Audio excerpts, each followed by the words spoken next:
Welcome to Still Plays Galaxy Heroes. This is a talk video. We now have the Doctor Aphra kit, so we will break that down, go through the insights, do some analysis, look at the synergies and which Omicrons I think are going to be important, and wrap up as we do with the free-to-play gearing of my roster.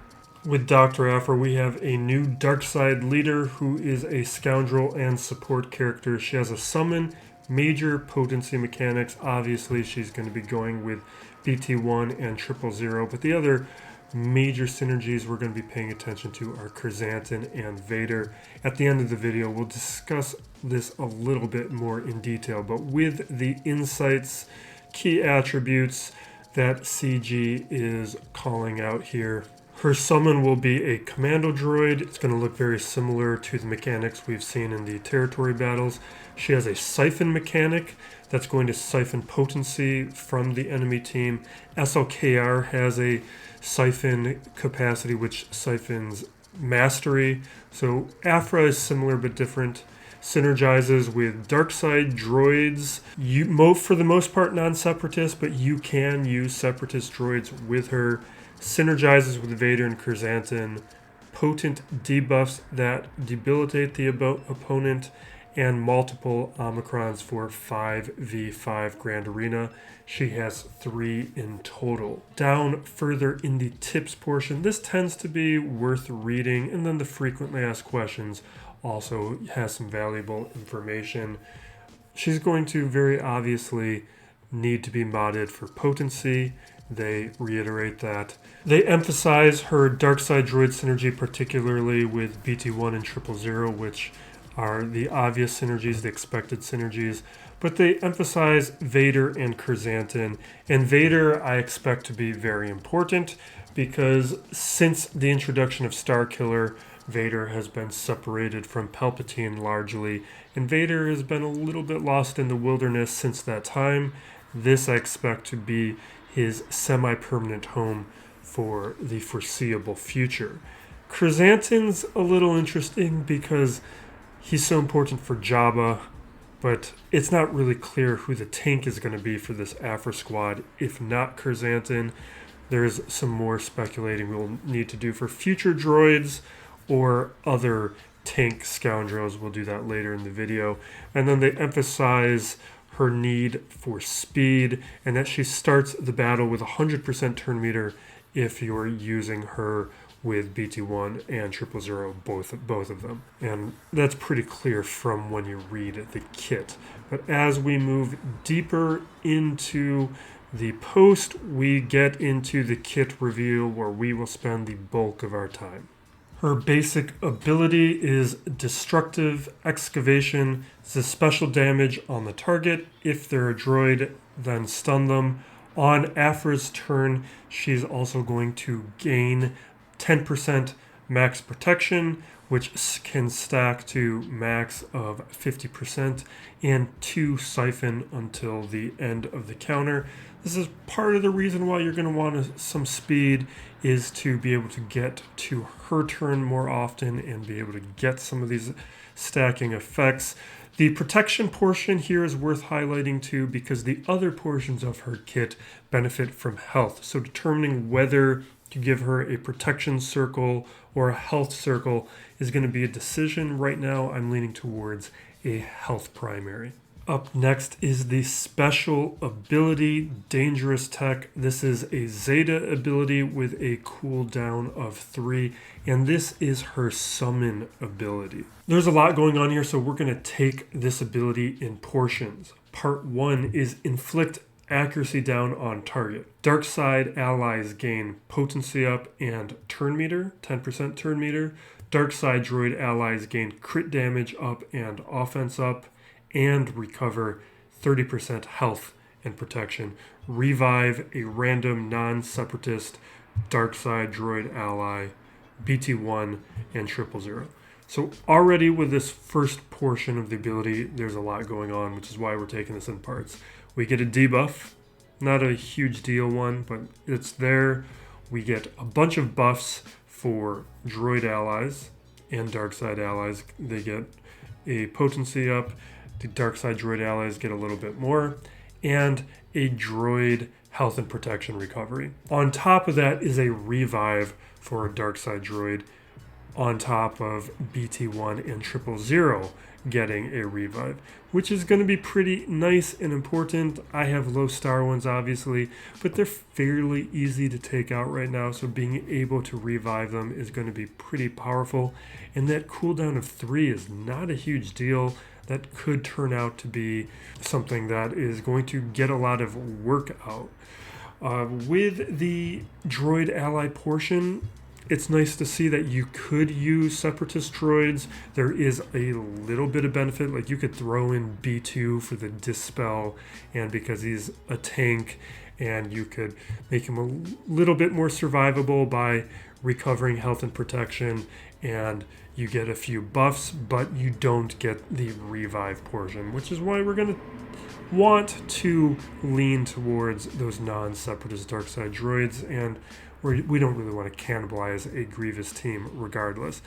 Next portion, at the start, if no Galactic Legend ally and all allies are dark side droids, dark side scoundrels, or Chrysanthemum or Vader, summon a hacked commando droid. That portion there is actually very forgivable. It sounds like there's a lot of qualifiers, but there's a lot of characters that can qualify for that, so it's not actually all that restrictive.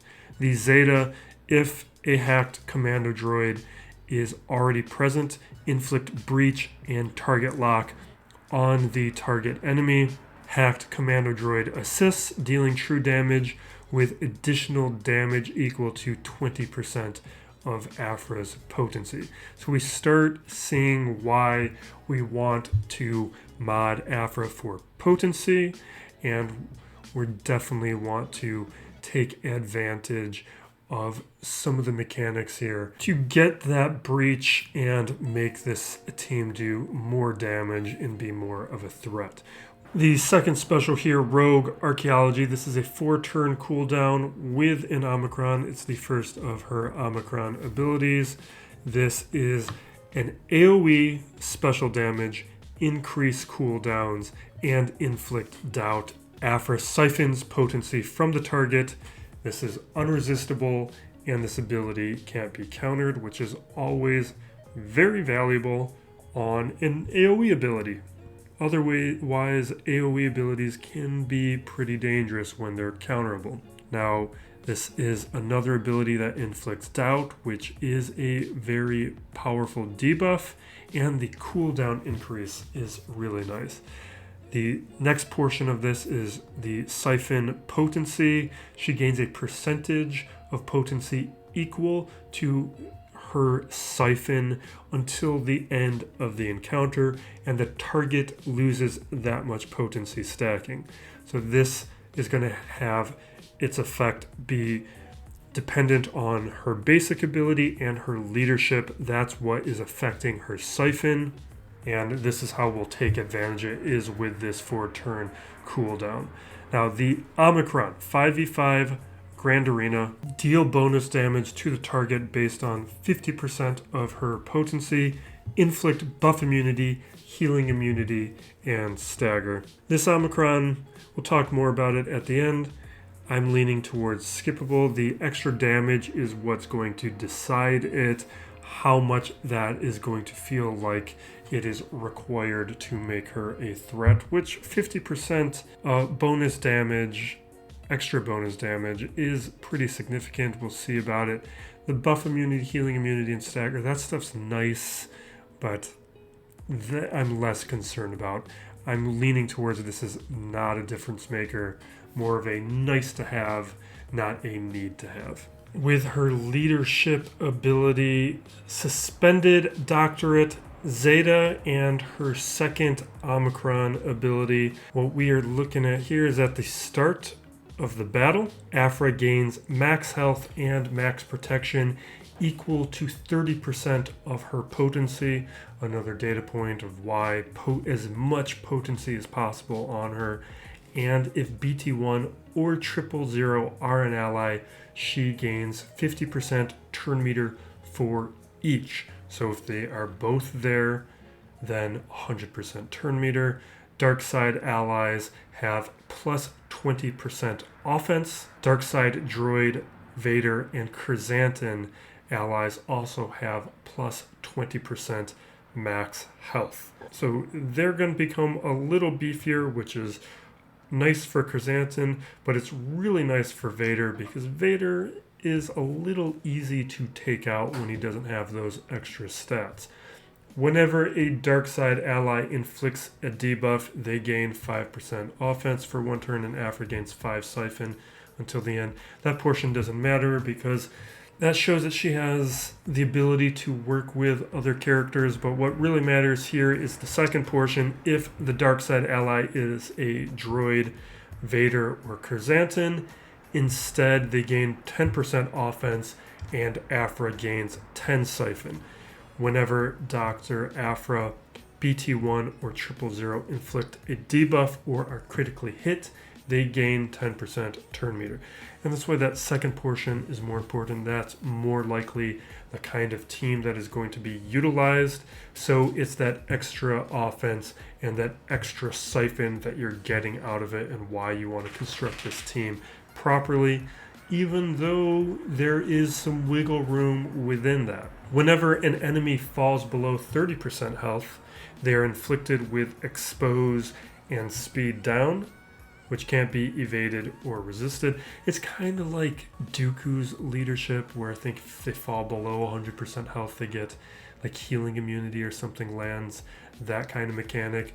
That's going to be really nice and powerful. The expose is going to just boost the damage and compound the effect of falling below that, losing that 30% health, or falling below 30% health, and then it just makes it easier to finish them off.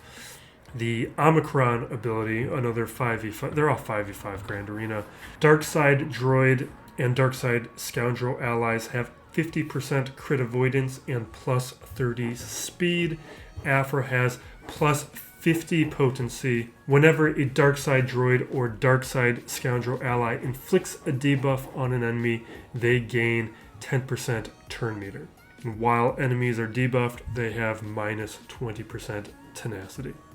That portion, I'm not convinced is part of the Omicron ability, this minus 20% tenacity, or because CG sometimes writes this stuff out of sequence, and I wish they would make this stuff a little clearer. The tenacity portion, maybe or maybe not, I'm waiting to see until she's in the game for that clarification. But the Omicron itself, this is what I suspect to be the only mandatory Omicron. Going to be pretty good.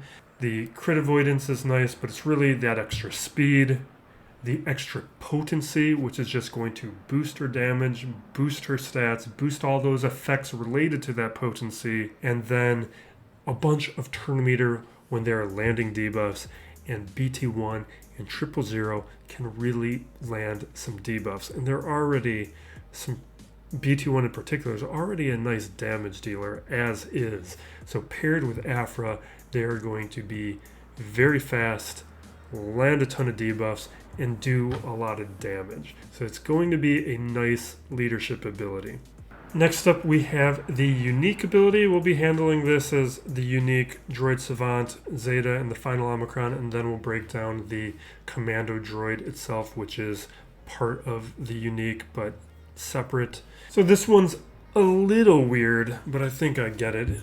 At the start of her turn, she will, along with Darkside Droid, Darkside Scoundrel, Vader, Chrysanthemum allies, they will gain defense, offense, and tenacity equal to 30% of her potency until the start of her next turn. The hacked Commando Droid will instead gain 60%, so double of what they are getting. And while Aphra is active, BT1 or 000 have plus 20% potency and plus 20 speed. Now, the first portion here about at the start of her turn, they get those stats until the start of her next turn. It's a conditional element where those extra stats are occurring while she is alive. Because she takes her turn, everybody gets those stats, and then it's over. She takes her turn. Everyone gets those stats, and then it's over. So if she's not there, she's not taking a turn, and the extra characters are not getting those stats. Don't know why it's written like that. It could just be while she's active, it sounds like, but it could also be into the elements of what is taking a turn, is being stunned or controlled or under fracture.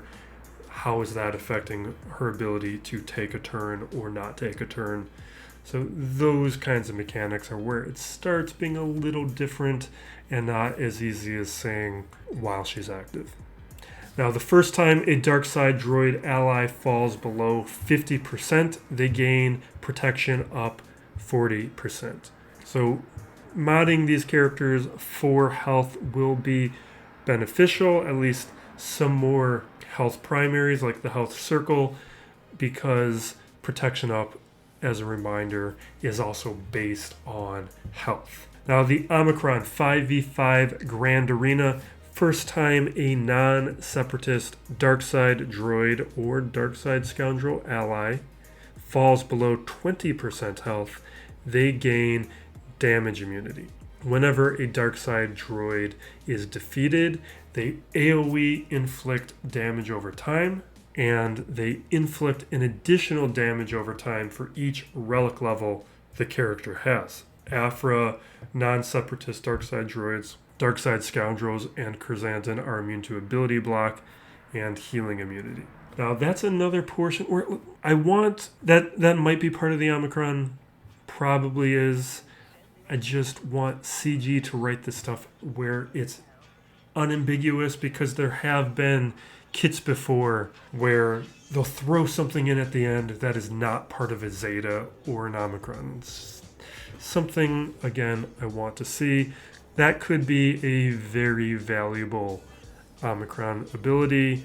The damage immunity alone can make some big differences. And if you've seen with certain characters like Commander Ahsoka when she gets a damage immunity, or with Beskar Mando throwing damage immunities around, it can really mess with how you want to play a team. It's a big interruption into a counter. Take note about the AoE dots. We'll talk more about that in Synergies. That's very interesting, and I like that it's part of the unique, because that creates some nice flexibility. But right now we will finish off the kit portion with the hacked commando droid, and this does read very similar to the commando droid in territory battles. The basic enfilade, physical damage to the target, all allies without offense up gain offense up. Special besiege, cooldown of 3, physical damage to the target, random ally assists. The second special, lunging strike, this is the one that matters. This is the one that can mess with territory battles. Physical damage to the target, inflict armor shred, attack deals 20% more damage for each buff and debuff on the target. So choosing somebody with a bunch of debuffs is going to be very important, and this squad is going to land a bunch of debuffs. Enemies defeated by this ability can't be revived. That's the most important portion of this, and why you want to be targeting somebody with a bunch of debuffs to increase the chances that he's taking them out or finishing them off to stop any revives. That will open up the ability for this squad to be a powerful counter to a number of different defensive schemes that we might be seeing.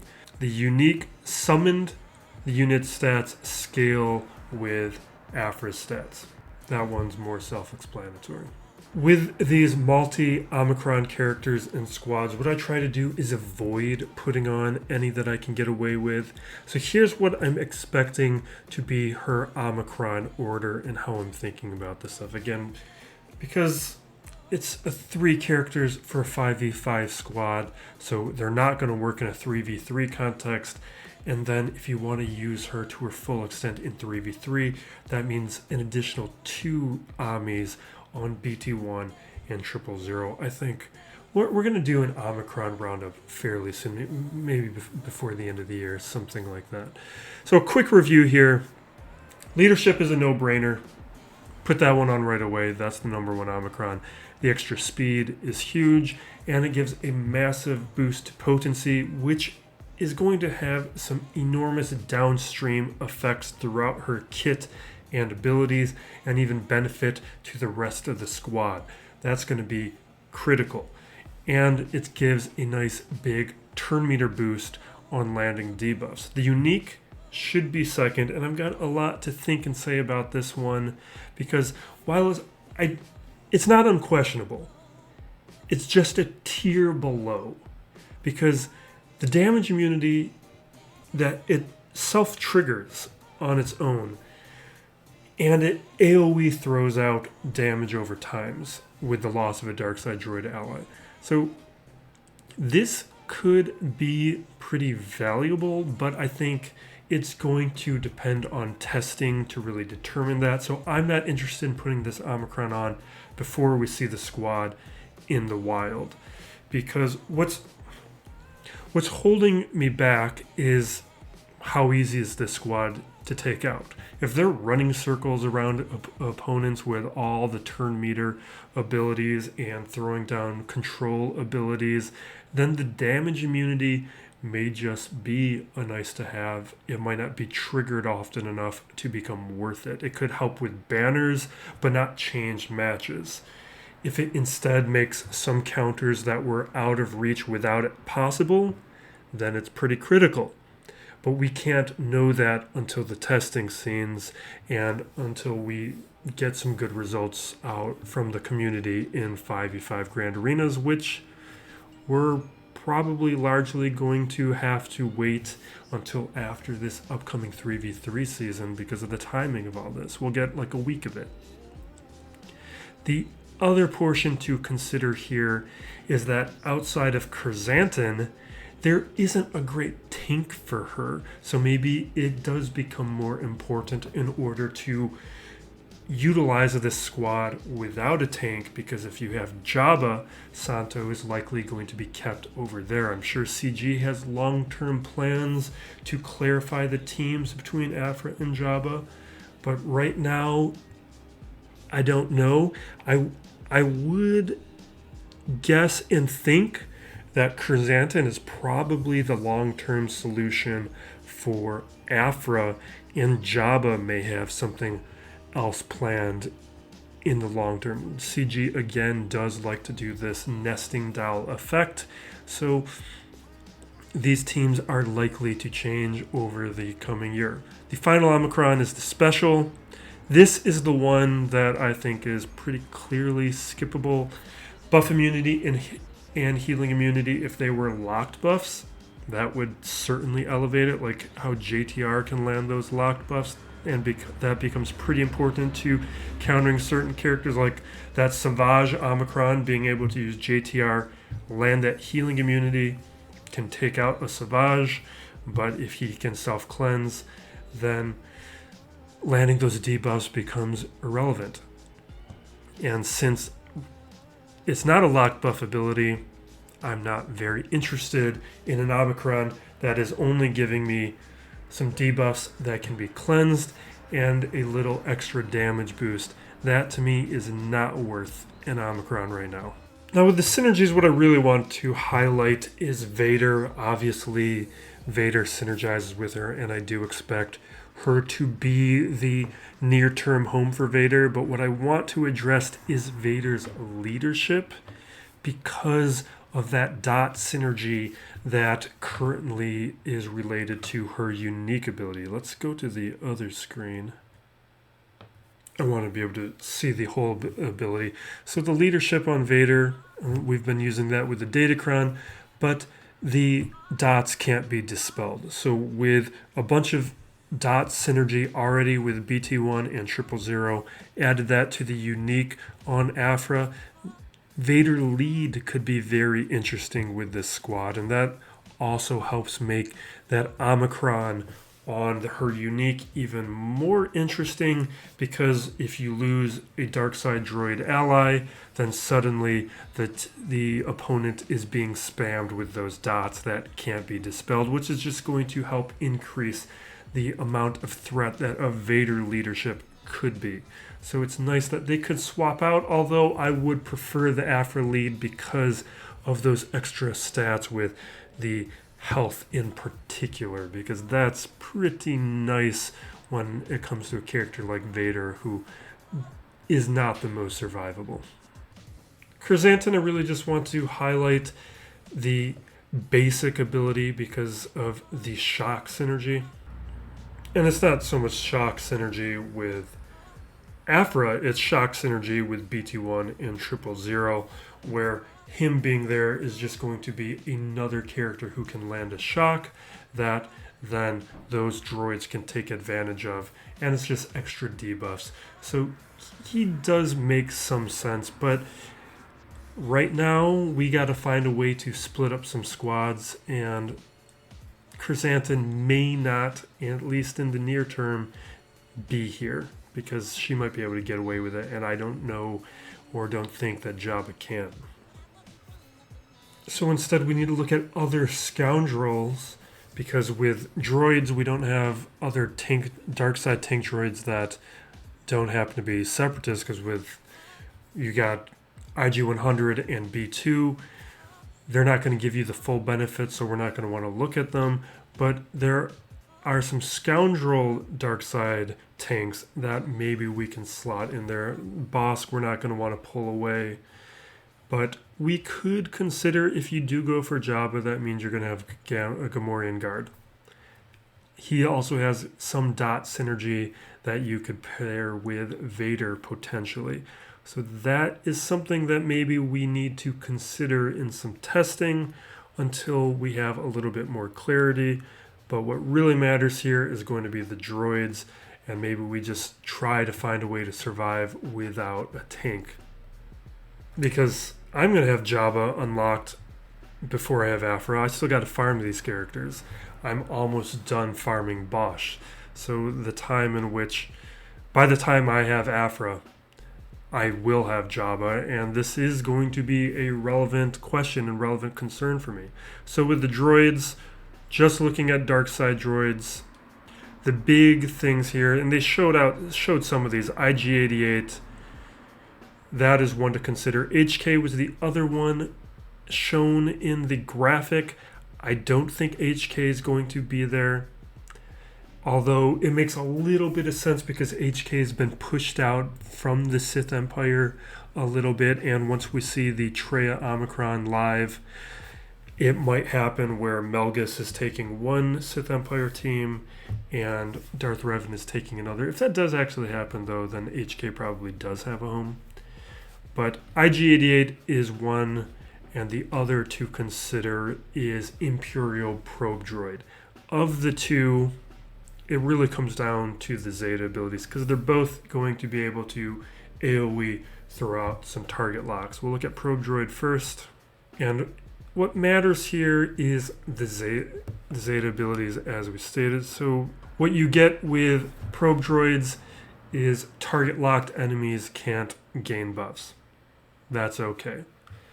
This is also a character where if you use self-destruct, and it's kind of easy to use that on accident, he can't be revived.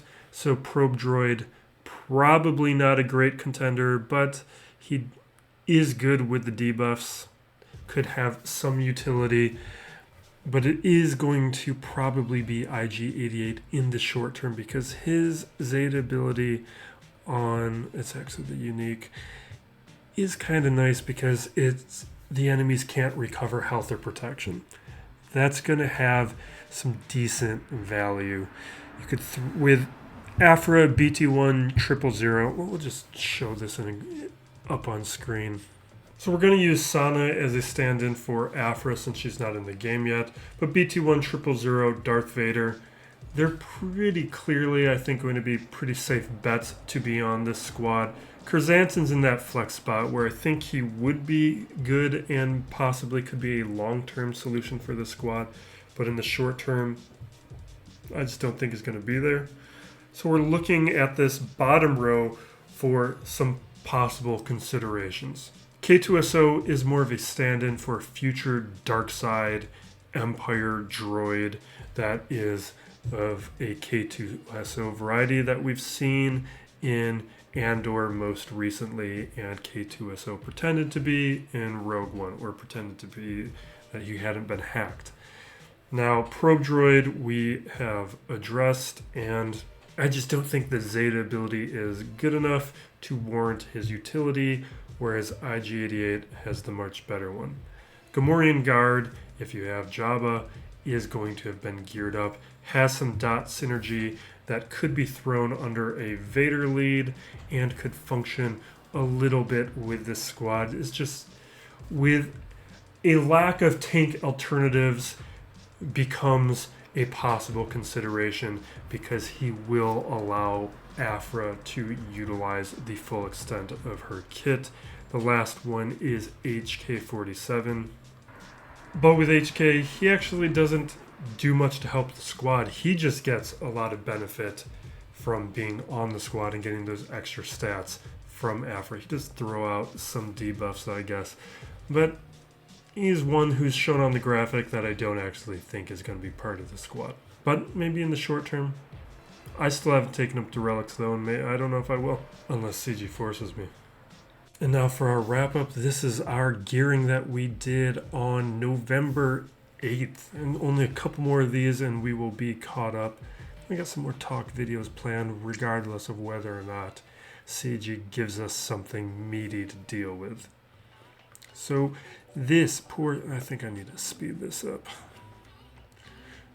This one won't be too long regardless, but you can see we finished the farming on Chrysanthemum. We're going to star him up. We have stars to add on Lando.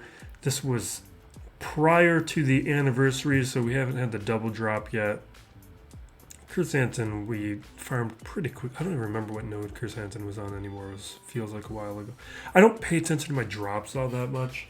I feel like that's counterproductive.